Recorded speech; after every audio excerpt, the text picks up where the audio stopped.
Everyone loves to listen to a good book, and there are so many wonderful ones to choose, so we decided to bring you this podcast of Stories Come to Life.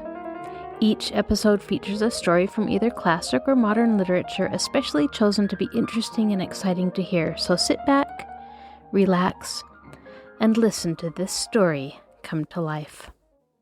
Welcome to Stories Come to Life. I am your host, Kathryn Lopez Luker. When Uncle Alec, Aunt Janet, and Aunt Olivia leave for a wedding, Uncle Roger is left nominally in charge of the cousins. But it is really Felicity, the wonderful cook, who takes charge. Everything seems just fine until she becomes too bossy. Dan rebels, and the consequences seem dire. What will happen when Dan decides to defy his sister and eat the bad berries? It's all too easy for a little power to go to one's head, as Felicity learns. Now sit back, relax, and listen to this story come to life. The Story Girl by L.M. Montgomery. Chapter 13. An Old Proverb with a New Meaning. It was 5:30 when we boys got up the next morning. We were joined on the stairs by Felicity, yawning and rosy. "Oh, dear me, I overslept myself.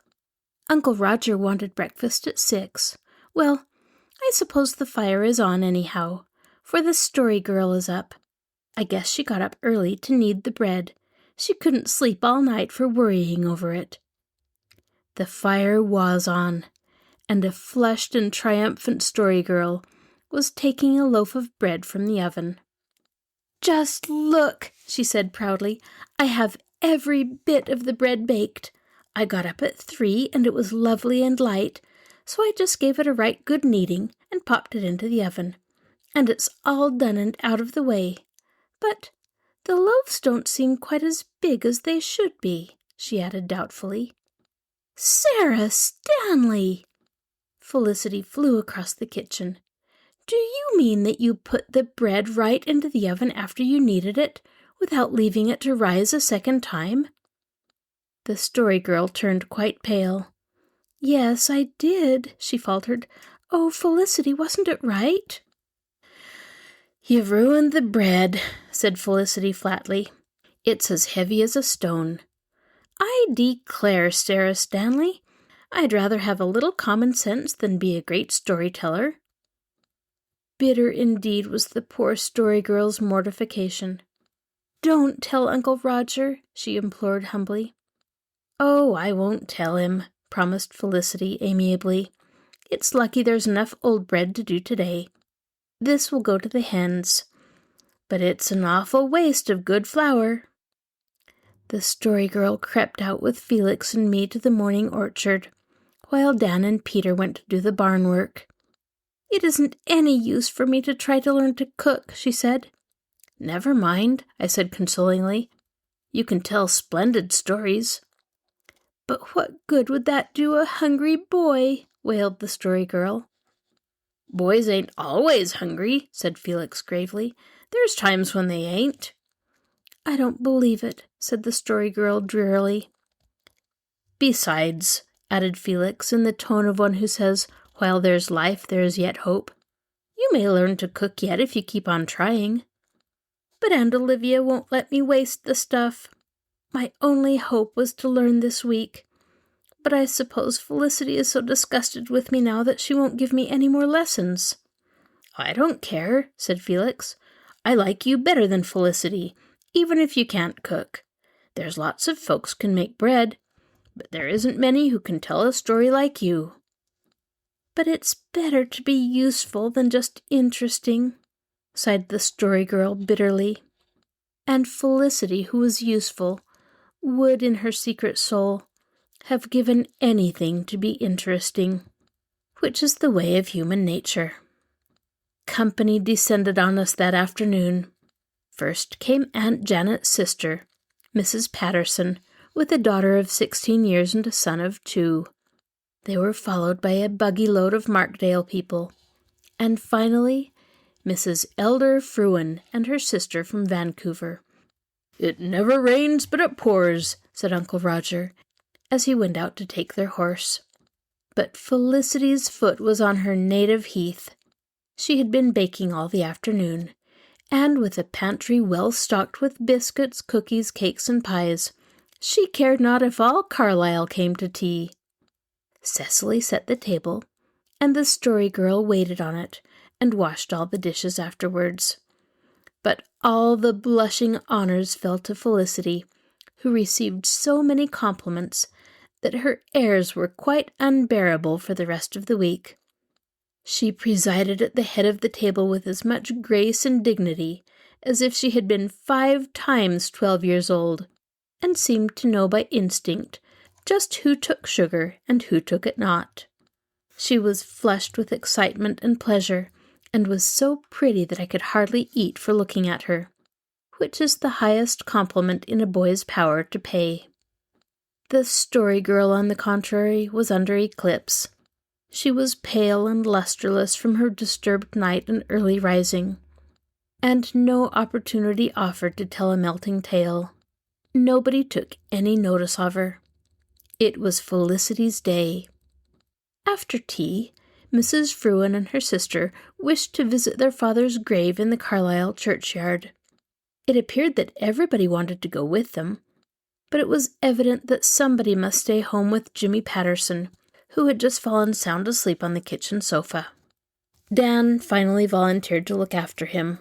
He had a new Henty book which he wanted to finish, and that, he said, was better fun than a walk to the graveyard. "I think we'll be back before he wakes," said Mrs. Patterson, "and anyhow, he is very good and won't be any trouble.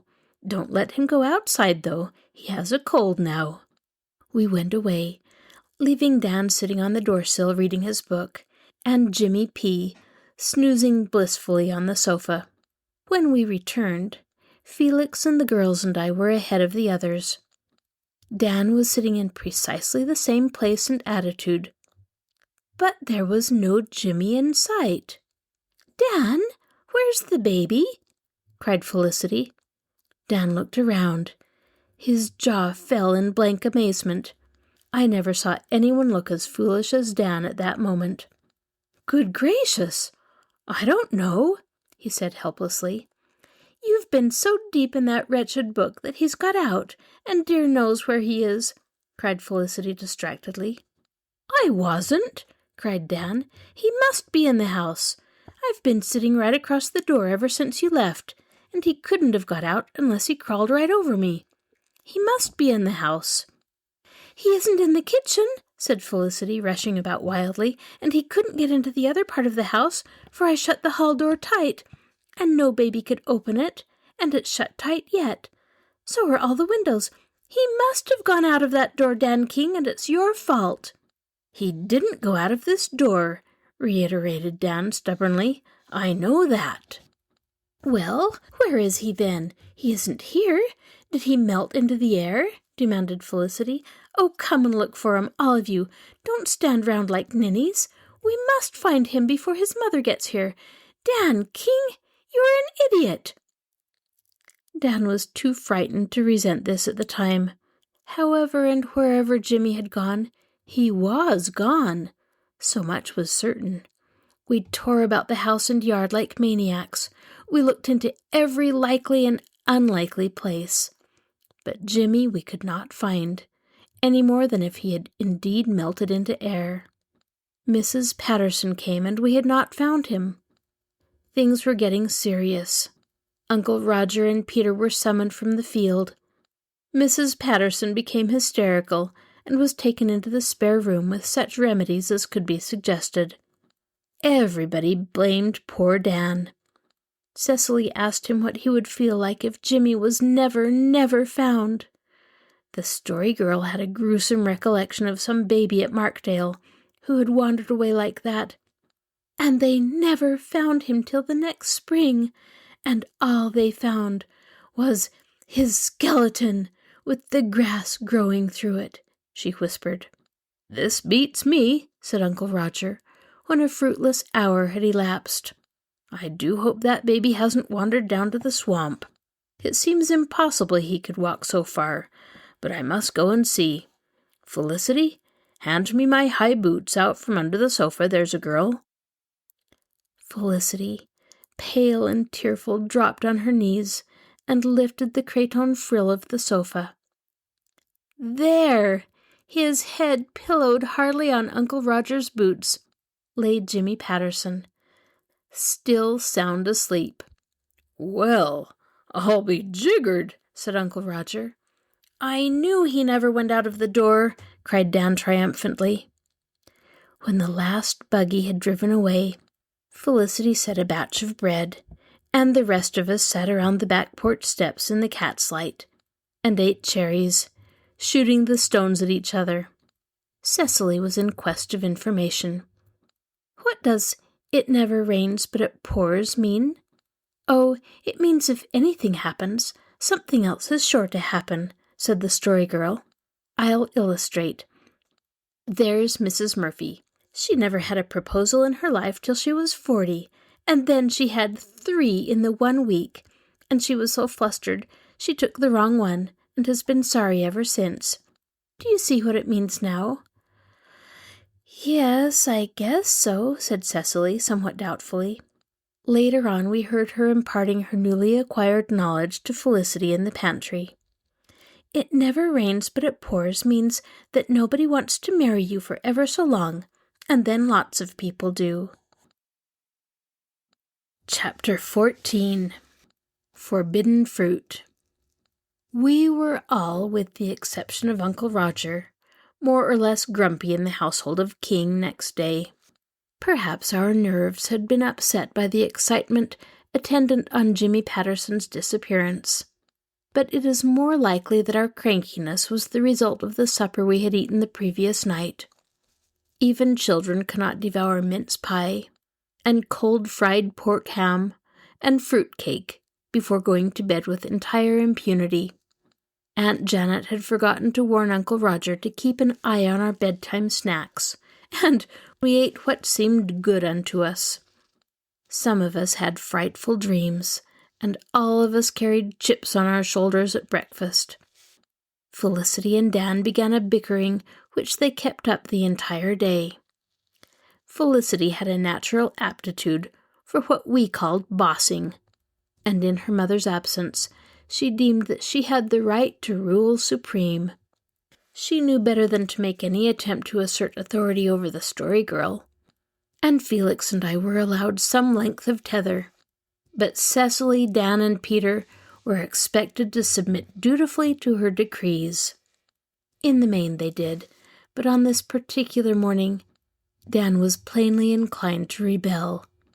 He had had time to grow sore over the things that Felicity had said to him when Jimmy Patterson was thought lost, and he began the day with a flatly expressed determination that he was not going to let Felicity rule the roost.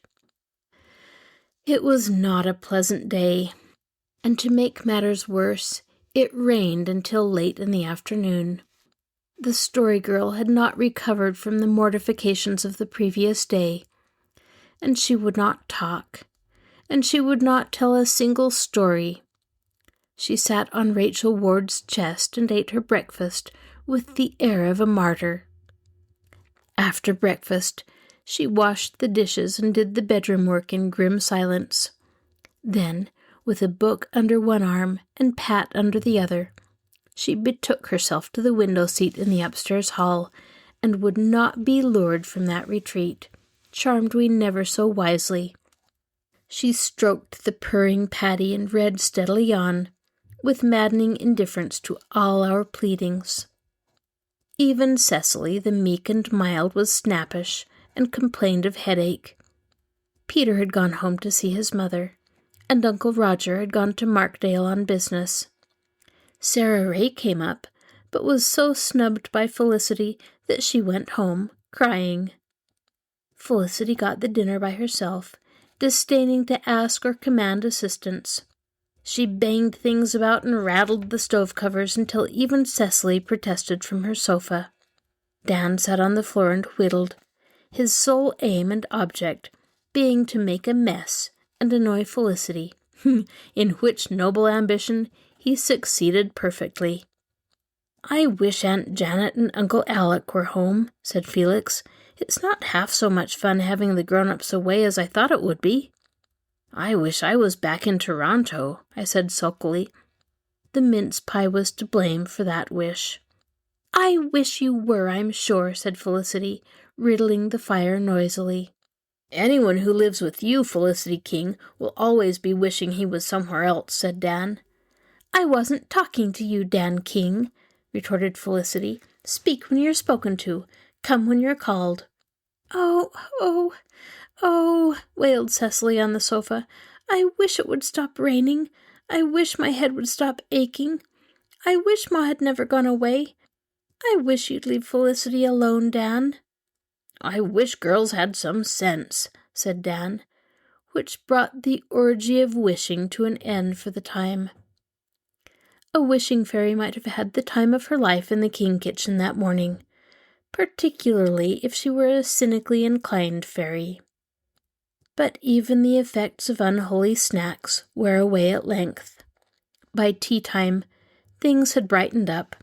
The rain had ceased, and the old, low-raftered room was full of sunshine, which danced on the shining dishes of the dresser, made mosaics on the floor, and flickered over a table whereon a delicious meal was spread. Felicity had put on her blue muslin, and looked so beautiful in it that her good humor was quite restored. Cecily's headache was better, and the Story Girl, refreshed by an afternoon siesta, came down with smiles and sparkling eyes. Dan alone continued to nurse his grievances, and would not even laugh when the Story Girl told us a tale brought to mind by some of the Reverend Mr. Scott's plums, which were on the table. The Reverend Mr. Scott was the man who thought the pulpit door must be made for spirits, you know, she said. I heard Uncle Edward telling ever so many stories about him. He was called to this congregation, and he labored here long and faithfully, and was much beloved, though he was very eccentric. "What does that mean?" asked Peter. "Hush, it just means strange," said Cecily, nudging him with her elbow. "A common man would be called queer, but when it's a minister, it's eccentric." "When he gets very old," continued the Story Girl, "the presbytery thought it was time he retired. He didn't think so, but the presbytery had their way because there were so many of them to the one of him. He was retired, and a young man called to Carlisle. Mr. Scott went to live in town, but he came out to Carlisle very often, and visited all the people regularly, just the same as when he was their minister. The young minister was a very good young man, and tried to do his duty, but he was dreadfully afraid of meeting old Mr. Scott, because he had been told that the old minister was very angry at being set aside, and would likely give him a sound drubbing if he ever met him. One day the young minister was visiting the Crawfords in Markdale, when they suddenly heard old Mr. Scott's voice in the kitchen. The young minister turned pale as the dead, and implored Mrs. Crawford to hide him, but she couldn't get him out of the room, and all she could do was to hide him in the china closet. The young minister slipped into the china closet, and old Mr. Scott came into the room. He talked very nicely, and read and prayed. They made very long prayers in those days, you know. And at the end of his prayer he said, 'O Lord, bless the poor young man hiding in the closet. Give him courage not to fear the face of man. Make him a burning and a shining light to this sadly abused congregation.' Just imagine the feelings of the young minister in the china closet. But he came right out like a man, though his face was very red, as soon as Mr. Scott had done praying. And Mr. Scott was lovely to him, and shook hands, and never mentioned the china closet, and they were the best of friends ever afterwards." "How did old Mr. Scott find out the young minister was in the closet?" asked Felix. "Nobody ever knew.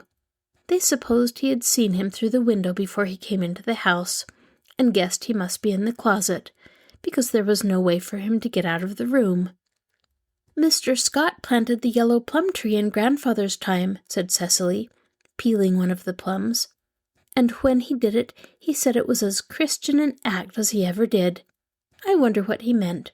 I don't see anything very Christian about planting a tree." "I do," said the Story Girl sagely. When we assembled ourselves together, it was after milking, and the cares of the day were done with.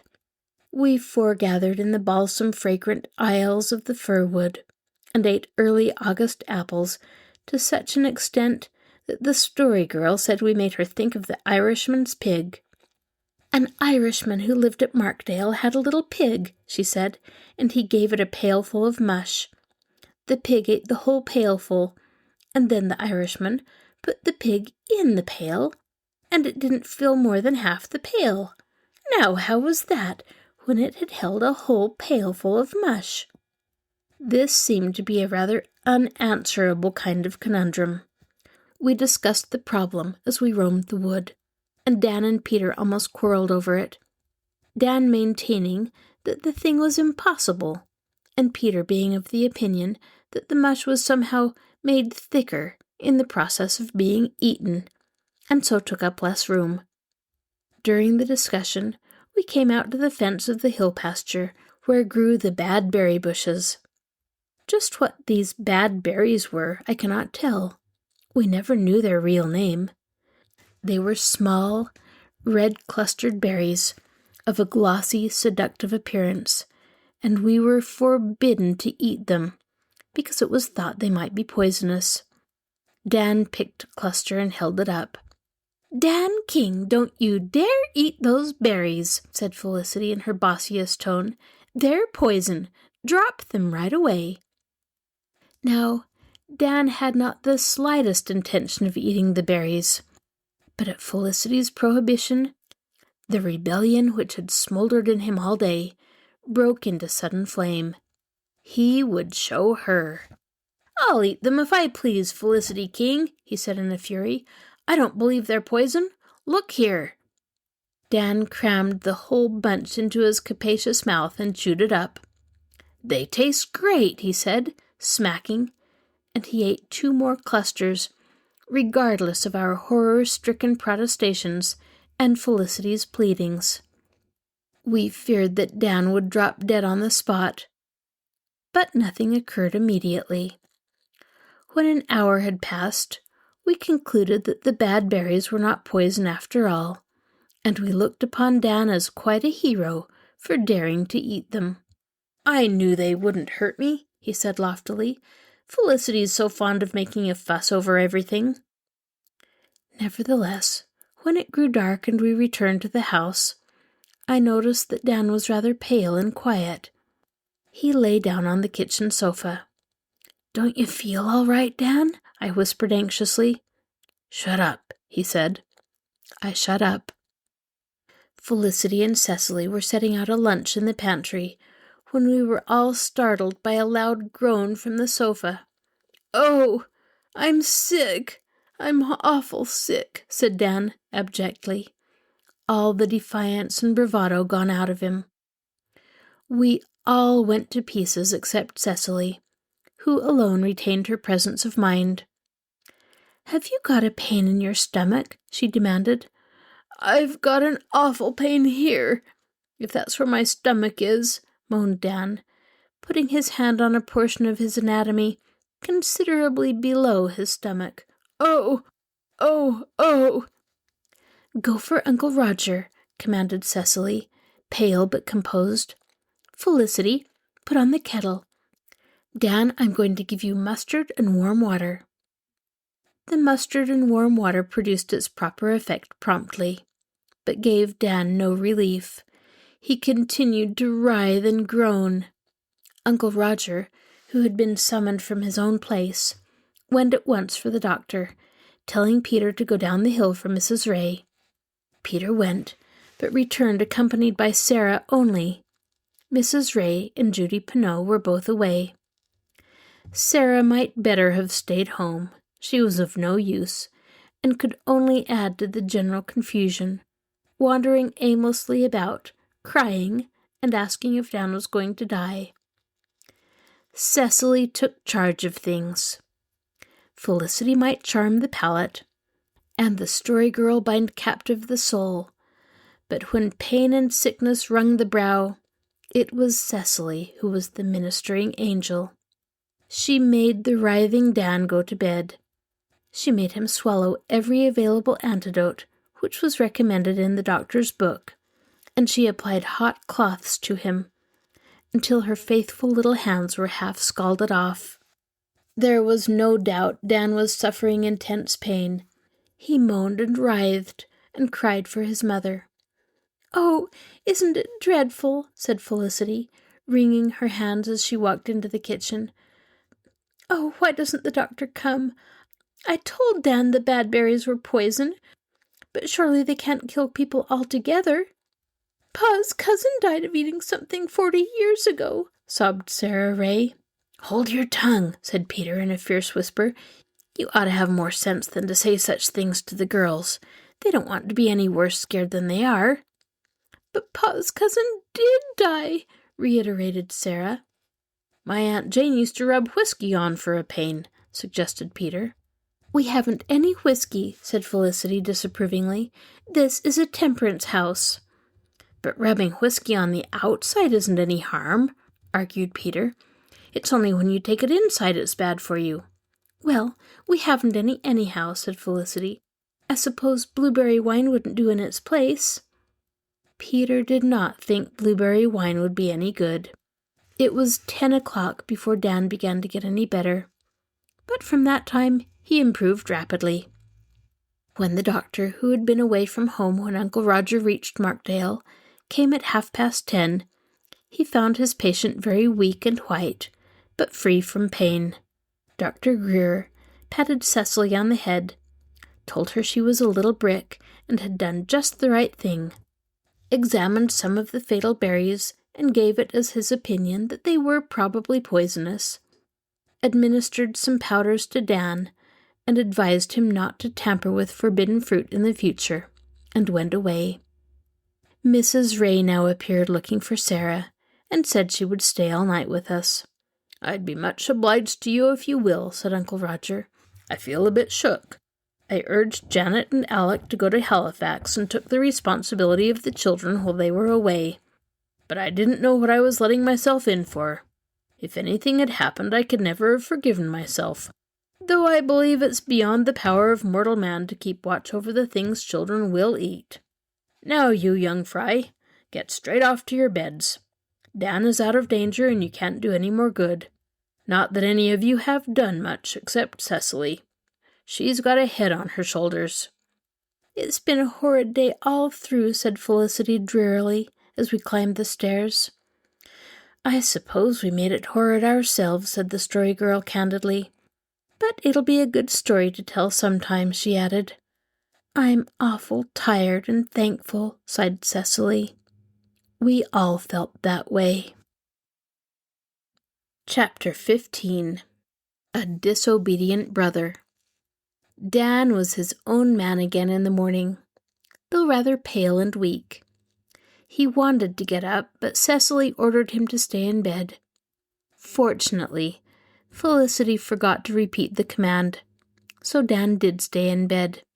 Cecily carried his meals to him and read a Henty book to him all her spare time.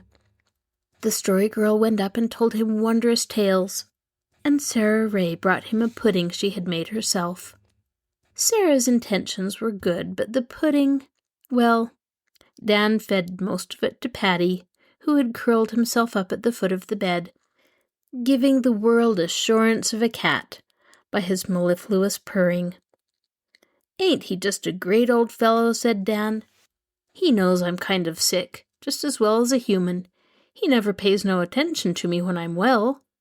Felix and Peter and I were required to help Uncle Roger in some carpentering work that day, and Felicity indulged in one of the house-cleaning orgies so dear to her soul, so that it was evening before we were all free to meet in the orchard and loll on the grasses of Uncle Stephen's Walk. In August it was a place of shady sweetness, fragrant with the odor of ripening apples, full of dear, delicate shadows. Through its openings, we looked afar to the blue rims of the hills and over green, old, tranquil fields, which were glowing with the sunset. Overhead, the lacing leaves made a green, murmurous roof. There was no such thing as hurry in the world, while we lingered there and talked of cabbages and kings. A tale of the Story Girls, wherein princes were thicker than blackberries and queens as common as buttercups, led to our discussion of kings. We wondered what it would be like to be a king. Peter thought it would be fine, only kind of inconvenient, wearing a crown all the time. "Oh, but they don't," said the Story Girl. "Maybe they used to once, but now they wear hats. The crowns are just for special occasions. They look very much like other people, if you can go by their photographs." "I don't believe it would be much fun as a steady thing," said Cecily. "I'd like to see a queen, though. That's one thing I have against the island. You never have a chance to see things like that here." "The Prince of Wales was in Charlottetown once," said Peter. "My Aunt Jane saw him quite close by." "That was before we were born, and such a thing won't happen again until after we're dead," said Cecily, with very unusual pessimism. "I think kings and queens were thicker long ago," said the Story Girl. "They do seem dreadfully scarce now. There isn't one in this country anywhere. Perhaps I'll get a glimpse of some when I go to Europe."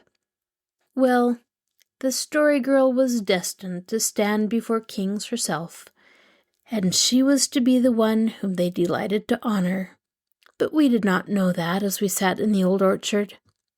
We thought it quite sufficiently marvelous that she should expect to have the chance of just seeing them.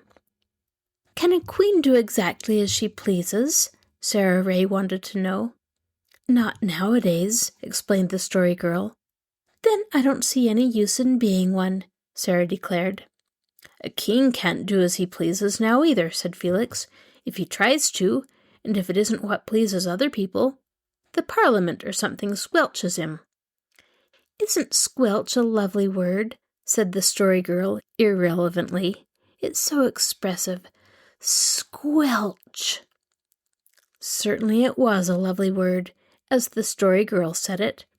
Even a king would not have minded being squelched if it were done to music like that. "Uncle Roger says that Martin Forbes's wife has squelched him," said Felicity. "He says Martin can't call his soul his own since he was married." "I'm glad of it," said Cecily vindictively. We all stared. This was so very unlike Cecily. "Martin Forbes is the brother of a horrid man in Summerside who called me Johnny, that's why," she explained. "He was visiting here with his wife 2 years ago, and he called me Johnny every time he spoke to me. Just you fancy. I'll never forgive him." "That isn't a Christian spirit," said Felicity rebukingly. "I don't care. Would you forgive James Forbes if he had called you Johnny?" demanded Cecily. "I know a story about Martin Forbes's grandfather," said the Story Girl. "Long ago, they didn't have any choir in the Carlisle church. Just a presenter, you know. But at last they got a choir, and Andrew McPherson was to sing bass in it. Old Mr. Forbes hadn't gone to church for years because he was so rheumatic, but he went the first Sunday the choir sang because he had never heard anyone sing bass and wanted to hear what it was like. Grandfather King asked him what he thought of the choir. Mr. Forbes said it was very good, but as for Andrew's bass, there was nae bass aboot it. It was just a burr the whole time." If you could have heard the Story Girl's burr! Not old Mr. Forbes himself could have invested it with more of Doric's scorn. We rolled over in the cool grass and screamed with laughter. "Poor Dan," said Cecily compassionately. "He's been up there all alone in his room, missing all the fun. I suppose it's mean of us to be having such a good time here, when he has to stay in bed." "If Dan hadn't done wrong eating the bad berries when he was told not to, he wouldn't be sick," said Felicity. "You're bound to catch it when you do wrong. It was just a providence he didn't die." "That makes me think of another story about old Mr. Scott," said the Story Girl. "You know, I told you he was very angry because the presbytery made him retire. There were 2 ministers in particular he blamed for being at the bottom of it. One time a friend of his was trying to console him and said to him, 'You should be resigned to the will of Providence.' 'Providence had nothing to do with it,' said old Mr. Scott. ''Twas the McCloskeys and the devil.'" "You shouldn't speak of the devil," said Felicity, rather shocked. "Well, that's just what Mr. Scott said. Oh, it's all right to have a minister speak of him, but it isn't nice for little girls. If you have to speak of him, you might say, 'the old scratch.' That's what Mother calls him." "'Twas the McCloskeys and the old scratch," said the Story Girl reflectively, as if she were trying to see which version was the more effective. "It wouldn't do," she decided. "I don't think it's any harm to mention that person when you're telling a story," said Cecily. "It's only in plain talking it doesn't do. It sounds too much like swearing then." "I know another story about Mr. Scott," said the Story Girl. Not long after he was married, his wife wasn't ready for church one morning when it was time to go. So just to teach her a lesson, he drove off alone and left her to walk all the way. It was nearly 2 miles, in the heat and dust. She took it very quietly. It's the best way, I guess, when you're married to a man like old Mr. Scott. But just a few Sundays after, wasn't he late himself? I suppose Mrs. Scott thought that what was sauce for the goose was sauce for the gander, for she slipped out and drove off to church as he had done. Old Mr. Scott finally arrived at the church, pretty hot and dusty, and in none too good a temper. He went into the pulpit, leaned over it and looked at his wife, sitting calmly in her pew at the side. "It was cleverly done," he said right out loud, "but don't try it again." In the midst of our laughter, Pat came down the walk, his stately tail waving over the grasses. He proved to be the precursor of Dan, clothed and in his right mind. "Do you think you should have got up, Dan?" said Cecily anxiously. "I had to," said Dan. "The window was open, and it was more than I could stand to hear you fellows laughing down here and me missing it all. Besides, I'm all right again. I feel fine." "I guess this will be a lesson to you, Dan King," said Felicity in her most maddening tone. "I guess you won't forget it in a hurry. You won't go to eating the bad berries another time when you're told not to." Dan had picked out a soft spot in the grass for himself, and was in the act of sitting down, when Felicity's tactful speech arrested him midway. He straightened up and turned a wrathful face on his provoking sister. Then, red with indignation, but without a word, he stalked up the walk. "Now he's gone off mad," said Cecily reproachfully. "Oh, Felicity, why couldn't you have held your tongue?" "Why, what did I say to make him mad?" asked Felicity, in honest perplexity. "I think it's awful for brothers and sisters to be always quarreling," sighed Cecily. "The Cowans fight all the time, and you and Dan soon will be as bad."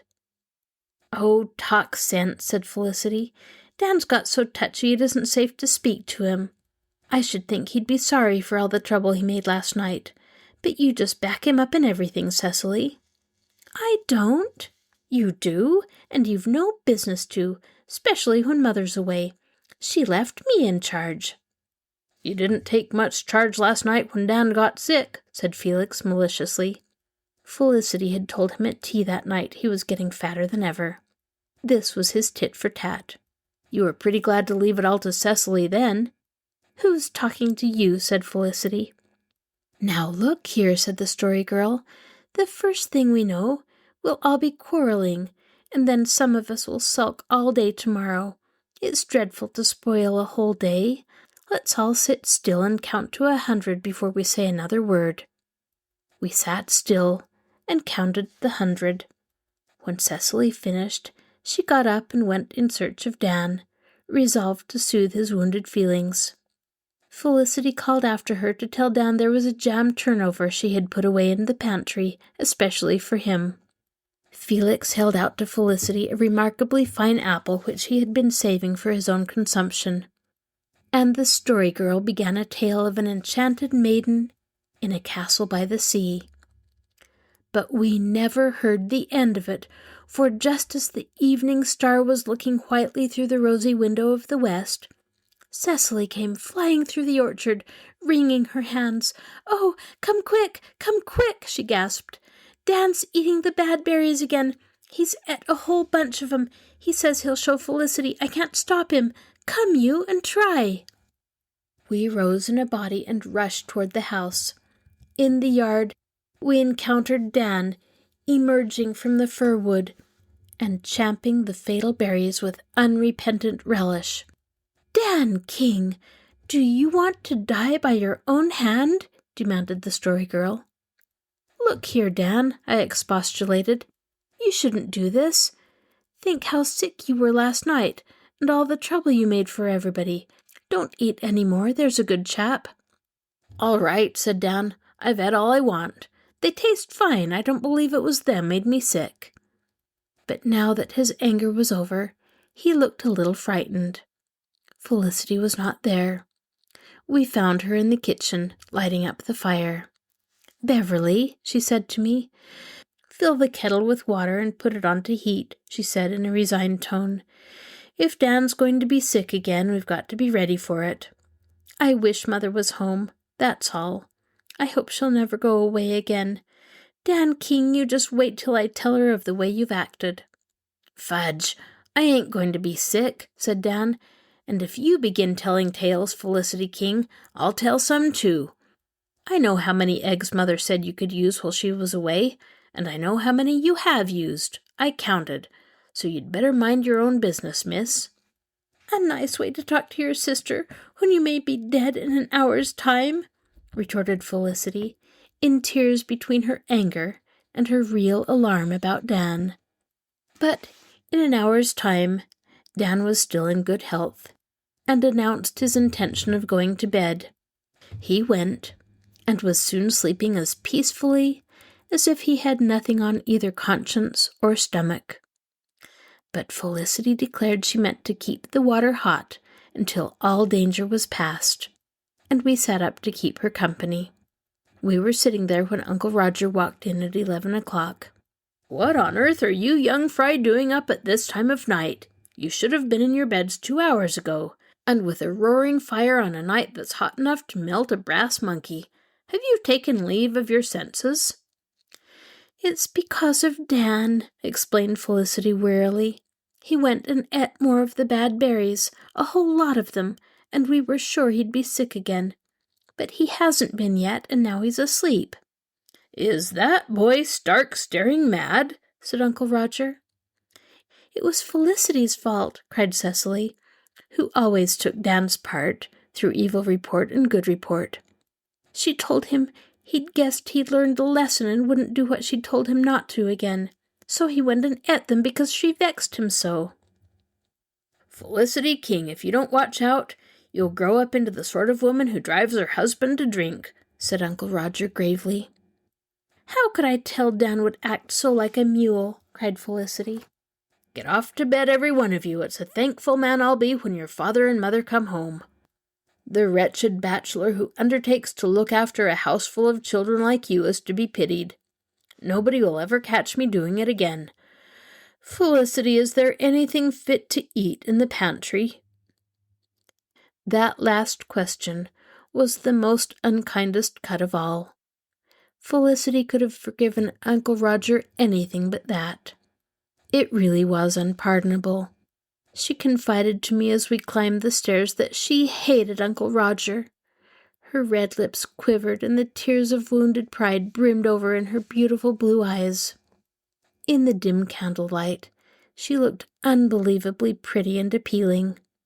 I put my arm about her and gave her a cousinly salute. "Never you mind him, Felicity," I said. "He's only a grown-up." Thank you for joining us for this episode of Stories Come to Life. Be sure to join us next time when we continue to listen to The Story Girl by L.M. Montgomery. I'd love to hear from you, so please email me at kluker@marshallpl.org. I'll talk to you again soon.